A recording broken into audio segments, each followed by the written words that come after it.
नमस्ते बच्चों, my self Jaiswal sir. हम पढ़ रहे हैं class 9 science chapter structure of the atom. Now we will define electronic configuration of elements.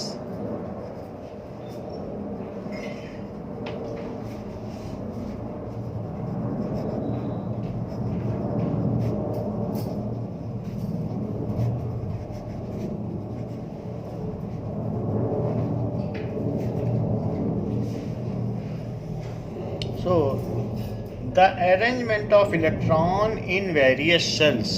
The arrangement of electrons in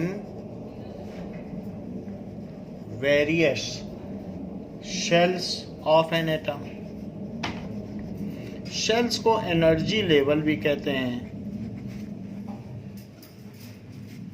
of an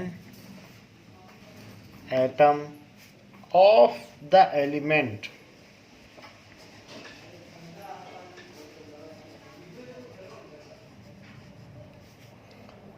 is known as electronic configuration of element.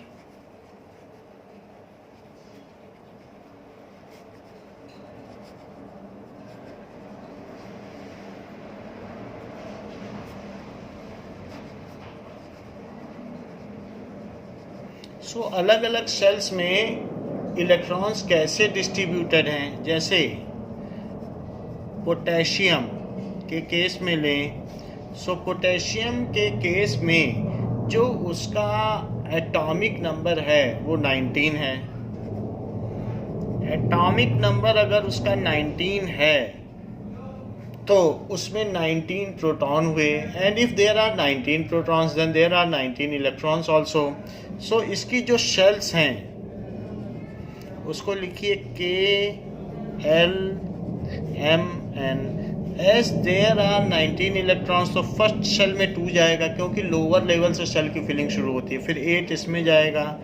10 आपने fill कर लिए, फिर इसके बाद नेक्स्ट में 8 जाएगा और फिर इसमें 1।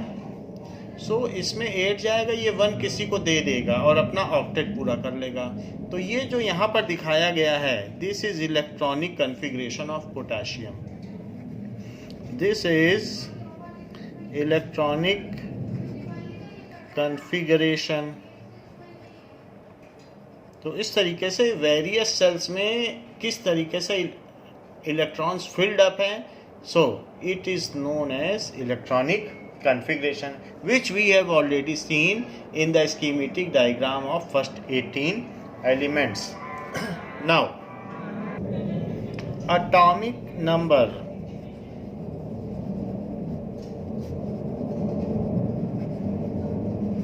Atomic number is also represented by Z. So, atomic number is defined as total number of protons present in nucleus of an atom. Nucleus of an atom, किसी भी एटम के न्यूक्लियस में जितने प्रोटॉन्स हैं वही उसका एटॉमिक नंबर है। For example helium के केस में लें, so atomic number of helium is equals to 2। What does it mean? That there are 2 protons present at centre या nucleus of helium atom. That means 2 protons are present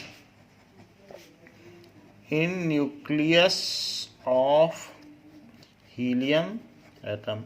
If there are 2 protons, then there will be 2 electrons also, because protons and electrons are equal in number, so that atom is electrically neutral.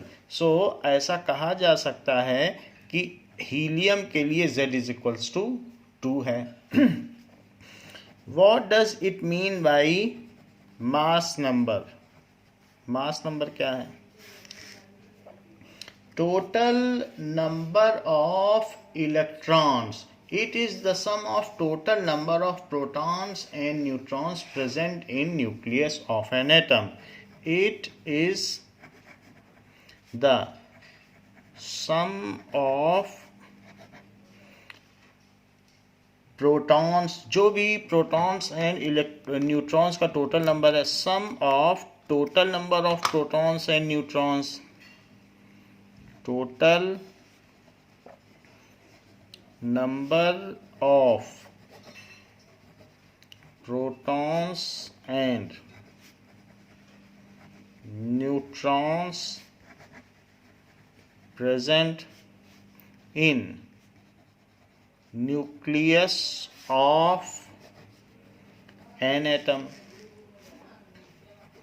तो किसी atom के nucleus में जितने protons and neutrons हैं उनको nucleons कहते हैं. जो न्यूक्लियस में रहता है, न्यूक्लियस में कौन कौन रहता है? Protons and neutrons. बोहर के एटॉमिक मॉडल में भी जो भी है वो न्यूक्लियॉन्स हैं. न्यूक्लियस में प्रोटॉन्स एंड न्यूट्रॉन्स हैं. नाउ तो उनको मास नंबर कहेंगे. मास नंबर को ए से रिप्रेजेंट करेंगे. So mass number of helium atom क्या है? क्योंकि वहाँ पर 2 प्रोटॉन्स हैं हीलियम में और 2 न्यूट्रॉन्स हैं. ये हीलियम का न्यूक्लियस है. तो ऐसे केस में, और उसके बाद उसकी जो फर्स्ट शेल है उसमें 2 इलेक्ट्रॉन्स हैं. So this is atom of helium. तो इसलिए इसका मास नंबर क्या होगा? Is equals to number of protons plus number of neutrons. Mass number को ए से रिप्रेजेंट करते हैं. So A it is equals to number of protons. तो और नंबर ऑफ प्रोटॉन्स को किससे रिप्रेजेंट करते हैं? जेड से. और नंबर ऑफ न्यूट्रॉन्स को किसी से रिप्रेजेंट नहीं करते. तो अब जरा देखें, ये तो हमारा फार्मूला हो गया. तो हीलियम के न्यूक्लियस में 2 तो प्रोटॉन है, प्रोटॉन की जगह आप 2 लिख दीजिए. और उसके न्यूक्लियस में 2 न्यूट्रॉन है, तो न्यूट्रॉन्स की जगह पे 2 लिख दीजिए. तो ए कितना हो गया? यानी 4. मास नंबर की एंड एटॉमिक नंबर की कोई यूनिट नहीं होती क्योंकि एक नंबर है. तो mass number of helium is 4.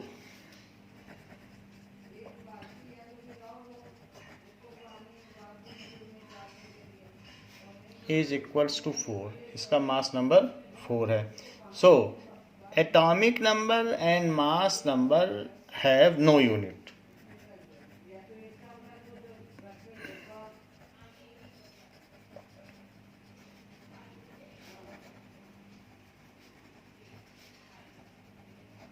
इनकी कोई यूनिट नहीं है. They are unitless.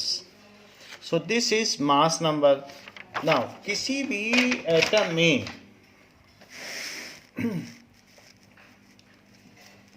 अगर मान लीजिए x कोई एटम है, सो this is the place for. यहाँ पर क्या लिखा जा सकता है? ये एटम है, तो एटम के इस पोजीशन पे लिखा जाएगा. ये प्लेस है एटॉमिक नंबर का, ये प्लेस है मास नंबर का, ये प्लेस है उस पर जो चार्ज होता है, और ये प्लेस है एटॉमिसिटी का. ऐसा भी कहा जा सकता है कि अगर ये है तो यहाँ पर मास नंबर ए, ये एटॉमिक नंबर, और यहाँ चार्ज को क्यू कहा जा सकता है, और एटॉमिसिटी. तो इस तरीके से किया जा सकता है. Now we will tabulate for first 20 elements कि उनका क्या क्या एटॉमिक नंबर है, क्या मास नंबर है, क्या कन्फिग्रेशन है, कितने प्रोटॉन्स हैं, कितने इलेक्ट्रॉन्स हैं, कितने न्यूट्रॉन्स हैं, सब एटॉमिक पार्टिकल्स क्या क्या हैं. Let us make a table. Name of element.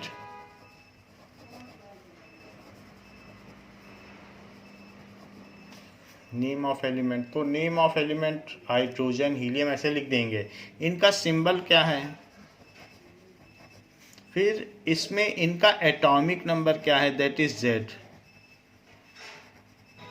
उसको Z कहेंगे। After that number of protons, तो जो एटॉमिक नंबर होता है वही तो नंबर ऑफ प्रोटॉन्स होते हैं। Number of neutrons and number of electrons, ये टेबल आपके बुक में बनी हुई है, table number 4.1, number of neutrons and number of electrons. फिर electronic configuration, that is distribution of electron, electronic configuration, और उसके बाद valency, that is combining capacity to make molecules. तो कुछ भी मॉलिक्यूल्स, कोई भी एटम अपना ऑक्टेट पूरा करने के लिए कुछ इलेक्ट्रॉन या तो एक्सेप्ट करता है या डोनेट करता है या शेयर करता है, उसको उसकी कंबाइनिंग कैपेसिटी कहते हैं, and that is known as valency. So we have a list of first 20 elements.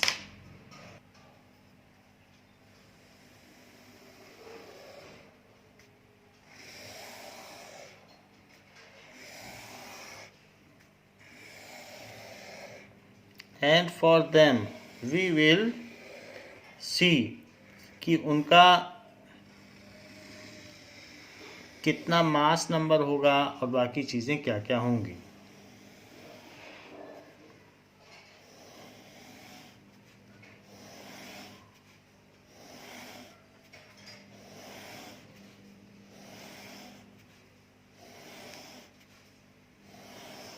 Now hydrogen,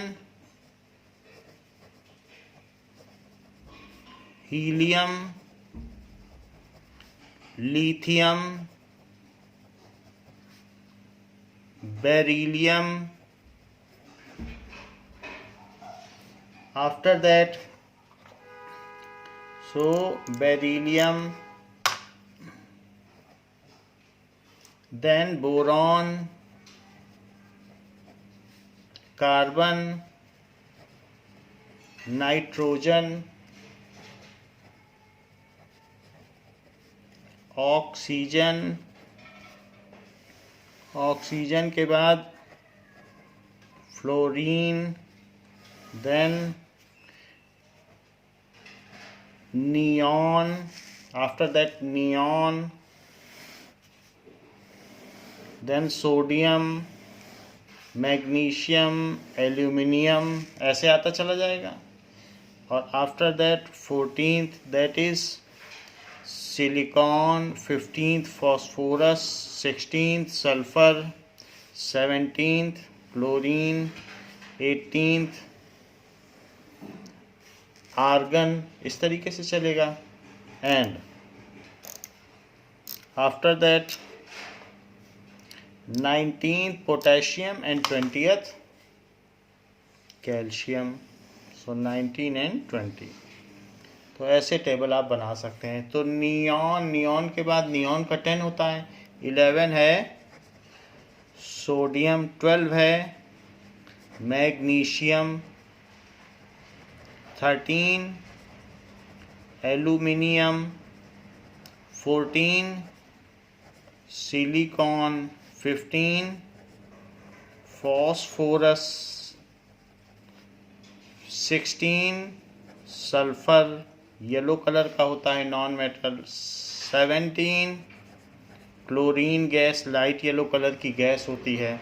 so it is 17, 18 argon and 19 potassium and 20 that is calcium.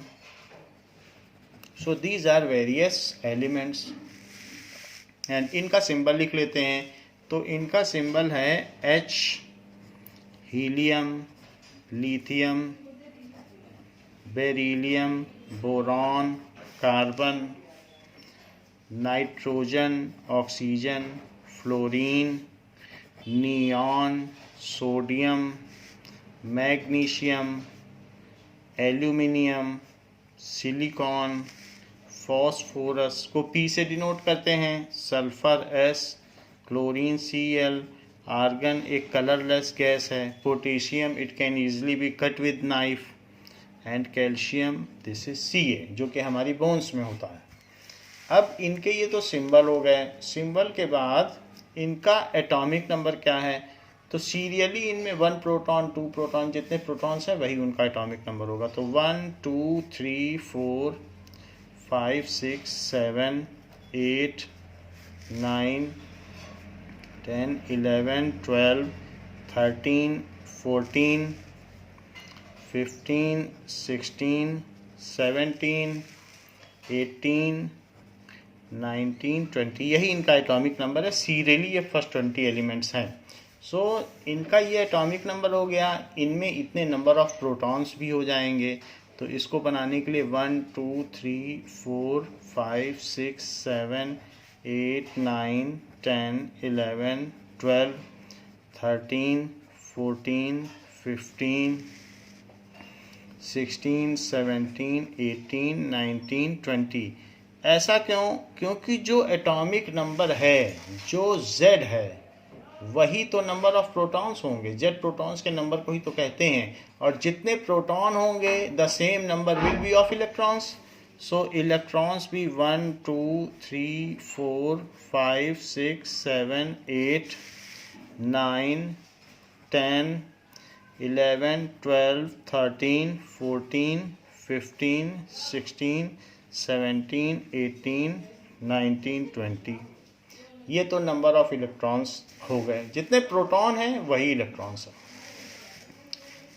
Neutrons की जहाँ तक बात है तो न्यूट्रॉन वेरी करते हैं। हाइड्रोजन में कोई भी न्यूट्रॉन नहीं होता।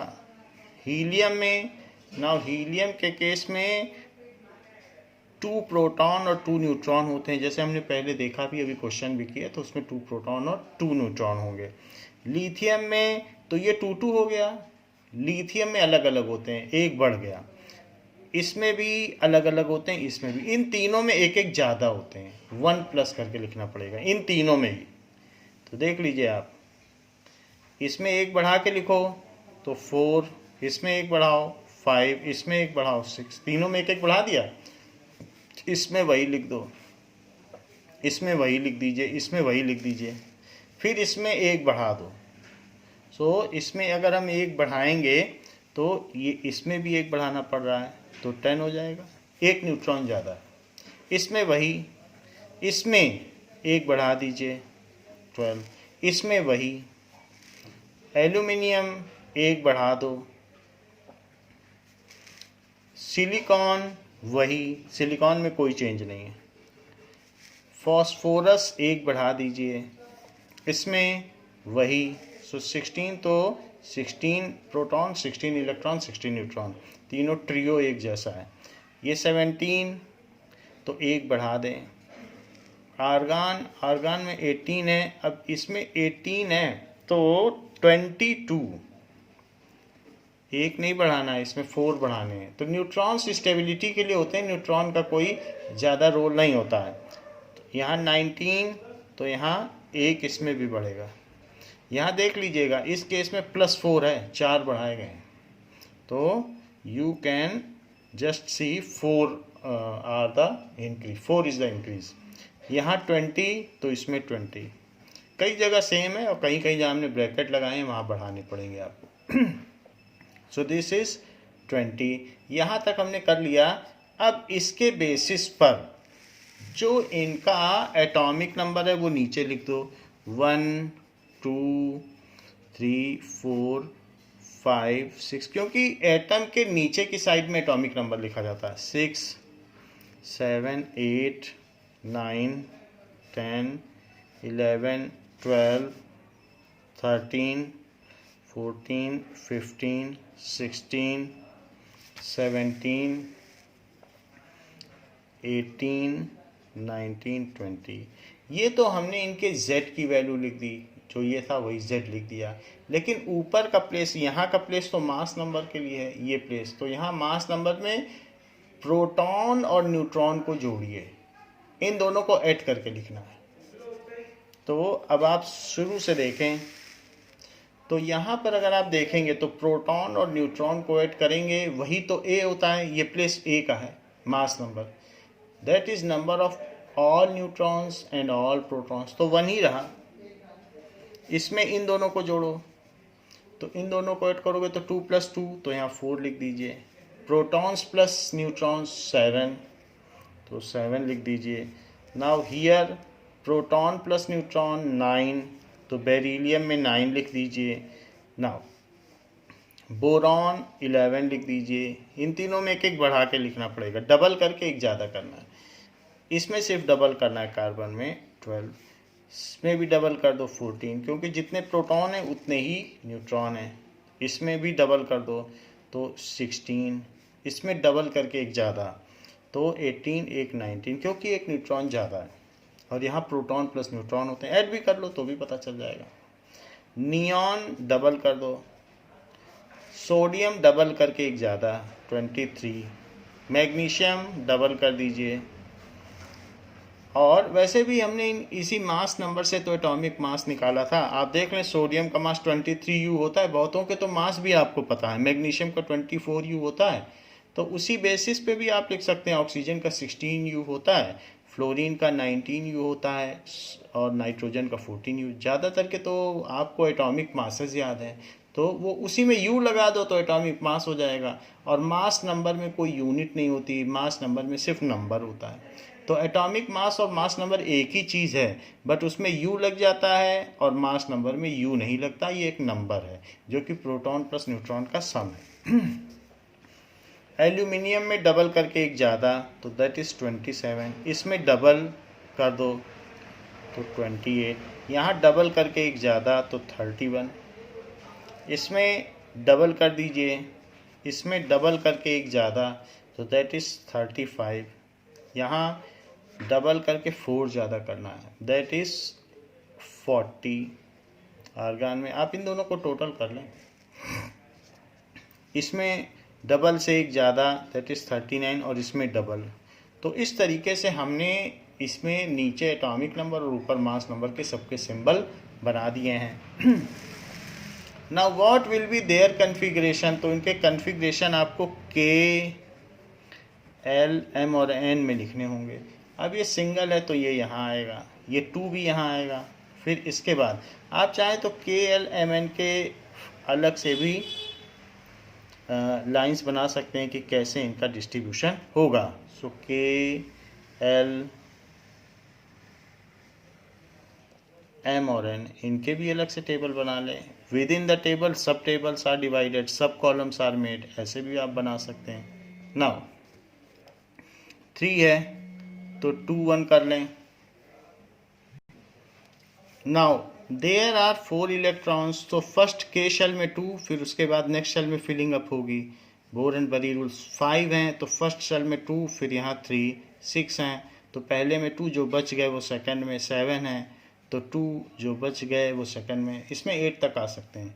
तो 8 हैं तो 2 और 6, इनका सम इसके इक्वल होना चाहिए क्योंकि ये तो इसका डिस्ट्रीब्यूशन ही तो है। 9 है तो फर्स्ट शेल में 2 इलेक्ट्रॉन, जो 7 इलेक्ट्रॉन बचे उसको इसमें डाल दो। 10 है तो 2 और फिर 8। अब सेकंड शेल भी कंप्लीट हो गई, अब थर्ड शेल में जाएगा। सो 2 फिर 8 और फिर 1, इनका सम 11 है। टोटल 11 इलेक्ट्रॉन है। फिर 2 8 2, फिर देखें 2 8 3, 13 हो गए। पहला भी कंप्लीट फुल, सेकंड की भी फुल कैपेसिटी, फिर थर्ड में जा रहा है। सो 2 8 4 फुल हो गए, थर्ड में जा रहा है। सो 2 8 5 2 8 6, टोटल कर लें 16 आ रहा है। नाउ 2 8 7 2 8 8, अब 2 8 8 हो गया इसके पास। इसके बाद अब अगर ये 9 नहीं रखेगा, ये एक सेल बाहर रख देगा कि जिसको लेना वो बाहर वाली सेल से ले ले, मेरा ऑक्टेट पूरा हो गया है। और ये फालतू इलेक्ट्रॉन है, क्योंकि ऑक्टेट पूरा करना चाहते हैं तो इसने एक्सटर्नल जो फोर्थ शेल है KLMN, N शेल में डाल दिया है कि किसी को आके लेना हो तो ले जाए, मेरा ऑक्टेट पूरा हो गया है। इसी तरीके से टोटल 19 हो गए, तो 2882 इसने बाहर 2 छोड़ दिए कि जिसको ले जाना हो ले जाए। अब देखिए what does it mean by valency? So valency is the combining capacity of element। तो इसके पास अगर 1 है K में तो ये 1 इलेक्ट्रॉन ले सकता है अपना डुप्लेट पूरा करने के लिए, क्योंकि K की मैक्सिमम कैपेसिटी 2 की है, उसे डुप्लेट कहते हैं। तो वो 2 पूरा करने के लिए 1 ले लेगा। जितने इलेक्ट्रॉन कोई लेता है या देता है या शेयर करता है, फालतू है तो दे देगा। सारे मेटल्स इलेक्ट्रॉन देते हैं और नॉन मेटल्स लेते हैं, जैसे हाइड्रोजन लेता है तो 1 लेके अपना डुप्लेट पूरा कर लेगा। यहाँ पे देख लो K शेल फुल कर लेगा। तो हीलियम का तो पहला शेल फुल है, ना इसे लेने की ज़रूरत ना देने की ज़रूरत, तो इसकी वैलेंसी 0 है। लिथियम के पास एक एक्स्ट्रा है, ये दे देगा किसी को, इसकी 1 की वैलेंसी है। इसके अलावा जो बेरिलियम है इसके पास 2 एक्स्ट्रा है, किसी को बोल देगा 2 ले जाओ, मेरा तो फर्स्ट K शेल कंप्लीट हो गया है, क्योंकि ऑक्टेट तो ये पूरा कर नहीं पाएगा, तो किसी से कह देगा मेरे 2 ले जाओ और मेरा फर्स्ट शेल पूरा है and I am happy with that. So इसकी 2 की वैलेंसी है लिथियम की, दे देगा।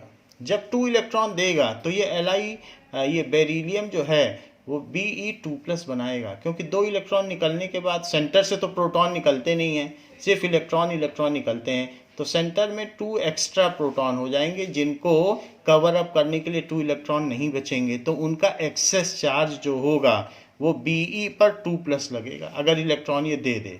जब किसी से कंबाइन करेगा तो अपने 2 इलेक्ट्रॉन दे देगा और इस पर Be2+ का चार्ज होगा, ये अपने 3 इलेक्ट्रॉन दे देगा, तो इसकी 3 की वैलेंसी है।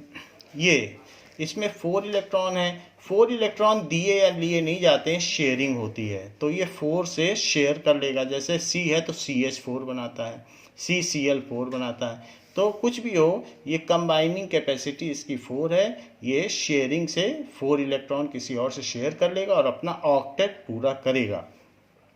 इसको हम और भी आगे आपको बताएंगे। तो 4 है तो 4 की इसकी वैलेंसी, 4 शेयर करके ऑक्टेट पूरा करेगा। 5 है तो 5 में ये 3 किसी से ले लेगा, नाइट्रोजन 3 इलेक्ट्रॉन लेगा तो N3- चार्ज आ जाएगा, क्योंकि 3 इलेक्ट्रॉन किसी से ले लिए, सेंटर में तो 3 प्रोटॉन नहीं आएंगे और 3 इलेक्ट्रॉन किसी से इसने एक्स्ट्रा ले लिए, तो इसलिए इस पर N3- चार्ज लगता है, जिसे नाइट्राइड आयन कहते हैं। सो इसकी वैलेंसी 3 की हुई। इसे सिर्फ 2 चाहिए ऑक्सीजन को, तो ये 2 किसी से ले लेगा और जिससे भी 2 लेगा तो O2- चार्ज आ जाएगा। जब कोई इलेक्ट्रॉन एक्सेप्ट करेगा तो निगेटिव चार्ज आ जाएगा, जब कोई इलेक्ट्रॉन डोनेट करेगा तो पॉजिटिव चार्ज आ जाएगा। ये 1 इलेक्ट्रॉन लेगा, तो ये अगर यहाँ पर फ्लोरीन 1 ले लेगा तो F- बनाएगा और इसकी 1 की वैलेंसी है, 1 इसे चाहिए ऑक्टेट पूरा करने के लिए, तो 1 की वैलेंसी। इसे कुछ नहीं चाहिए, इसके दोनों शेल कंप्लीट हैं तो 0। 281 इसके पास 1 एक्स्ट्रा इलेक्ट्रॉन है, ये किसी को भी डोनेट कर सकता है, दैट इज सोडियम, तो Na+ बना देगा, 1 इलेक्ट्रॉन चला जाएगा, फिर इस पर पॉजिटिव चार्ज आ जाएगा, क्योंकि सेंटर में तो प्रोटॉन रहा लेकिन उसको कवर अप करने वाला इलेक्ट्रॉन चला गया है, तो सेंटर में 11 प्रोटॉन हो जाएंगे और आउटर सेल में सिर्फ 10 ही बचेंगे अगर ये दे दे किसी को, तो 1 एक्सेस प्रोटॉन रह जाएगा, जैसे यहाँ देख लो। तो इसका मतलब ये प्रोटॉन हो गए, ये इलेक्ट्रॉन हो गए, लेकिन 1 इलेक्ट्रॉन चला गया तो 11 प्रोटॉन और 10 इलेक्ट्रॉन, तो 1 एक्सेस प्रोटॉन हुआ, तो इसलिए इस पर प्लस का चार्ज आ जाएगा। तो यहाँ पर इसकी वैलेंसी 1 की है। ये 2 दे देगा किसी को तो 2 की वैलेंसी है। ये किसी को 3 दे देगा, 3 इसलिए देगा क्योंकि फिर देने के बाद इसका ऑक्टेट कंप्लीट है, तो इसकी 3 की वैलेंसी है। ये न किसी से लेगा न किसी को देगा, ये साझेदारी करेगा, दैट इज शेयरिंग, सो इसलिए इसकी 4 की वैलेंसी है, बट वो शेयरिंग से कंप्लीट करेगा। ओनली मैक्सिमम 3 इलेक्ट्रॉन लिए या दिए जाते हैं, जब 4 होता है तो शेयरिंग होती है। 5 है तो 3 ले लेगा, वैलेंसी 4 से ऊपर नहीं हो सकती, ये ध्यान रखिएगा कि ऐसा ना हो कि आप 5 लिख दें, 5 नहीं लिख सकते हैं। 6 है तो 2 ले लेगा, 8 पूरा कर लेगा, क्योंकि आउटर मोस्ट में ऑक्टेट पूरा करना है, यही बोर एंड बरी रूल है, तो ये 8 पूरा कर लेगा। ये 3 लेके 8 पूरा करेगा, 18 के चक्कर में नहीं पड़ेगा, वरना 18 लेने में तो इसे कितने लेने पड़ जाएंगे, कहाँ कहाँ से लेगा, तो इसलिए ऑक्टेट ही पूरा करते हैं। 7 है तो एक ले लेगा और ऑक्टेट पूरा कर लेगा। 8 है, न इसे लेने की ज़रूरत न देने की ज़रूरत, इसका ऑक्टेट पूरा है तो 0। ये 1 दे देगा, ये अपने 2 इलेक्ट्रॉन दे देगा, तो ये भी इसकी 2 की वैलेंसी है। इस तरीके से ये इनकी वैलेंसी हो गई and they will complete their valency in this manner. What does it mean bye valency? Valency क्या होती है? नाउ वैलेंसी कंबाइनिंग कैपेसिटी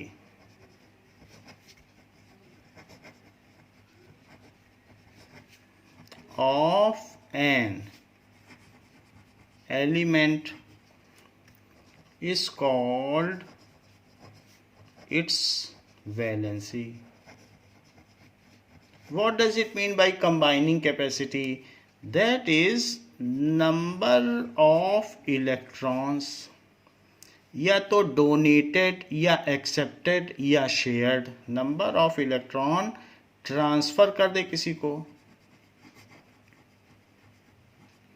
या एक्सेप्टेड या shared by an atom during chemical bonding. ऐसा जब भी वो करेगा तो आप किसी को पैसा दोगे और कोई आपसे पैसा लेगा तो आपका और उसके साथ एक रिश्ता जुड़ जाता है। आप वहाँ पर देने वाले बन जाते हो साहूकार, और लेने वाला कर्जदार बन जाता है। तो साहूकार और कर्जदार का एक रिश्ता होता है, जैसे एक मनी लेंडर होता है और दूसरा क्या होता है जो लेता है loan.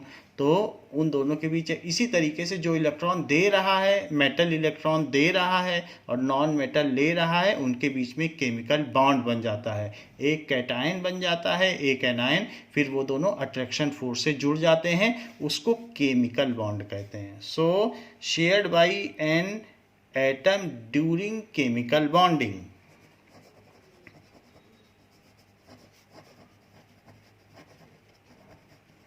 is called its valency. That is, रासायनिक बंध के दौरान जितने भी इलेक्ट्रॉन हस्तांतरित किए जाते हैं या स्वीकृत किए जाते हैं या साझेदारी की जाती है, उन नंबर ऑफ इलेक्ट्रॉन्स को उसकी संयोजकता कहते हैं। The number of electron transferred, accepted, shared by an atom during chemical bonding is called its valency. Otherwise, you can also say that combining capacity of an element is called its valency. Like अगर sodium है और ये chlorine है तो sodium का configuration 281 है और chlorine का 287 है। क्लोरीन सोच रहा है कि मुझे एक इलेक्ट्रॉन मिल जाए तो मेरा ऑक्टेट पूरा हो जाए, ये सोच रहा है 1 फालतू है, ये चला जाए तो मेरा ऑक्टेट पूरा हो जाए। तो ये देना चाहता है और ये लेना चाहते हैं, तो ये दोनों ऐसे करेंगे कि फर्स्ट शेल, सेकंड शेल और थर्ड शेल। इसके थर्ड शेल में एक एक्स्ट्रा इलेक्ट्रॉन है जो कि ये देना चाहता है,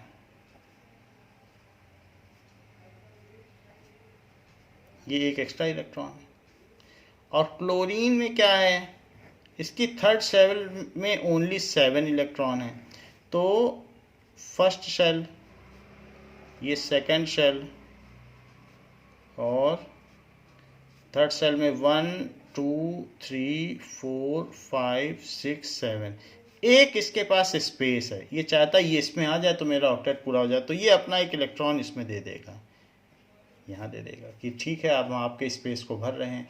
ऐसा करने के बाद जब ये दोनों पास आते हैं तो सोडियम एक इलेक्ट्रॉन दे देता है, तो अब इसके पास 2 शेल बची और ये Na+ बन गया क्योंकि इलेक्ट्रॉन का ट्रांसफ़र हुआ है ना, इलेक्ट्रॉन ट्रांसफ़र हो गया। तो इसके पास अब 2 बचा, एक इलेक्ट्रॉन दे दिया तो 2 बचा और सोडियम ने दे दिया, क्लोराइड आयन बन गया, ये सोडियम आयन बन गया। पहले सोडियम एटम था और ये क्लोरीन एटम था, अब सोडियम आयन बन गया। इसको लिख लें सोडियम आयन, और ये क्लोरीन एटम से अब क्लोराइड आयन बन गया। तो ये जो चीज़ बन गई, अब इनके बीच में एक अट्रैक्शन फोर्स होगा, वो बिल्कुल पास पास आ जाएंगे जिसको कहेंगे सोडियम क्लोराइड। जो क्रिस्टल है, आयनिक क्रिस्टल। सो इट इज ये खाने वाला नमक है, कॉमन सॉल्ट, सोडियम क्लोराइड। तो इस तरीके से ये ट्रांसफ़र हुआ है, ये इसने डोनेट किया और इसने एक्सेप्ट किया। इसको आप ऐसे समझ सकते हैं कि इसके पास, सोडियम के पास अब 2 शेल ही बची। फर्स्ट शेल में 2 इलेक्ट्रॉन, 1 2 3 4 5 6 7 8, क्योंकि ये इलेक्ट्रॉन जाने से अब इसकी ये शेल का कोई मतलब नहीं रह गया, तो मैंने 2 ही शेल दिखाए। How ever it contains positive charge. Chlorine के बारे में देखिए, क्लोरीन की फर्स्ट सेल, सेकंड भी कंप्लीट हो गई और उसके देने की वजह से थर्ड भी कंप्लीट हो गई। 1 2 1 2 3 4 5 6 7 8, 1 2 3 4 5 6 7 8। तो इस पे एक निगेटिव चार्ज आ गया और इनके बीच में अब एक अट्रैक्शन हो जाएगा। ये अट्रैक्शन फोर्स मैंने दिखा दिया, डॉट डॉट डॉट। तो अब ये Na+ और Cl-, इसी को NaCl कहा जाएगा। तो इस तरीके से ये बॉन्ड बनते हैं। ये बॉन्ड जो बन गया, जिसमें the bond formed due to transfer of electron is called ionic bond. जिसमें ट्रांसफर हो तो उसको आयनिक बॉन्ड कहते हैं। तो केमिकल बॉन्ड 2 तरीके के हैं, that is the bonds which are formed due to transfer और sharing are called chemical bond. जो भी डिफरेंट एटम्स या सेम एटम में to complete their octet whatever bonds are made due to electron transfer और sharing, that is known as chemical bond. The bond formed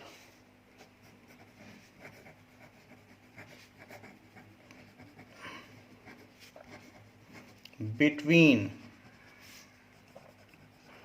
any 2 atoms either by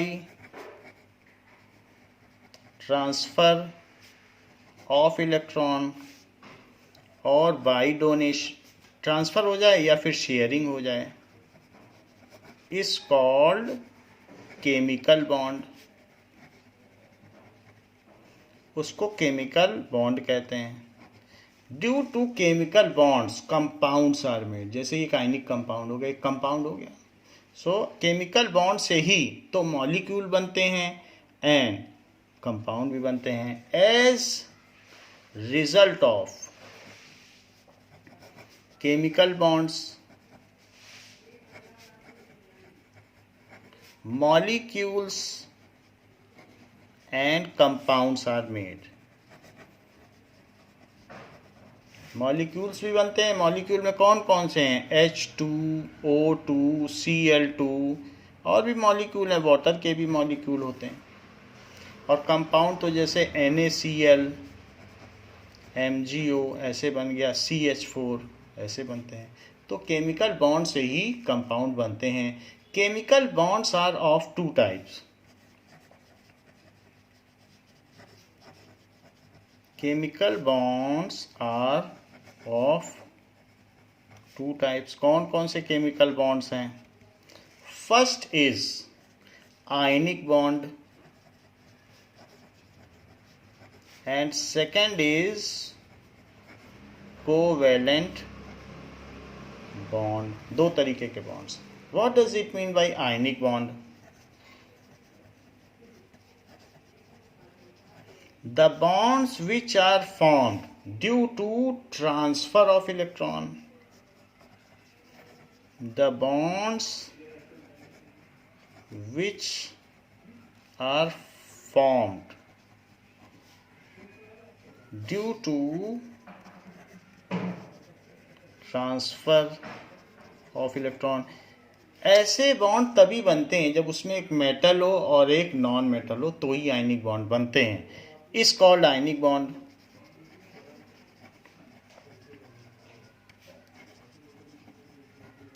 Now metal donate electron to form metal cation। Metal का काम है electron donate करना, तो metal cation बना देगा। So metal donate electron to form metal cation. Metal cation कैसे बनेगा? जैसे Na+ बन गया, अभी ऊपर आपने देखा, तो ये मेटल कैटायन। ऐसे Mg होगा तो Mg2+ बन जाएगा ऐसे। तो ये सब मेटल कैटायन बनेंगे। And non metal accept electron to form anion, and non metal accept electron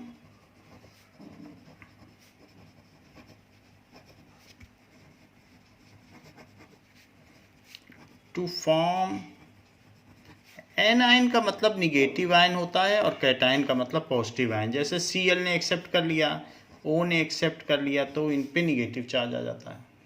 ऐसा ही करते हैं। नाउ इसके बाद these anions and cations, metal का कैटायन बना था, एन एनायन गेट बॉन्डेड